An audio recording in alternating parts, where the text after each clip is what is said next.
Hi, I'm Holly Clegg. Welcome back to my Trim and Terrific Kitchen. Today I'm going to share with you an easy shrimp appetizer. And the reason I decided to prepare this recipe today is because my cameraman Mark had a dinner party. He prepared all my recipes and this one stole the show. It's called Marinated Shrimp and Artichokes. And if he could make it, anybody can make it. And you're gonna love it because it's light, refreshing, it sort of has a zingy flavor, but most importantly, it's an easy shrimp appetizer.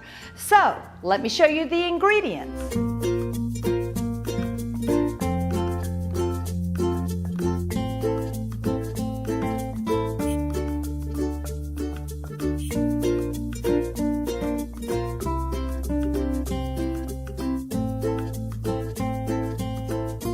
Whether you're going to use this recipe as a dip or a salad, I know you're going to love it.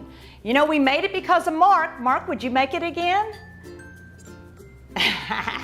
He probably wants me to do it. But look, this recipe is from my easiest cookbook, Kitchen 101. So for the recipe and information about the book, just look at the link below.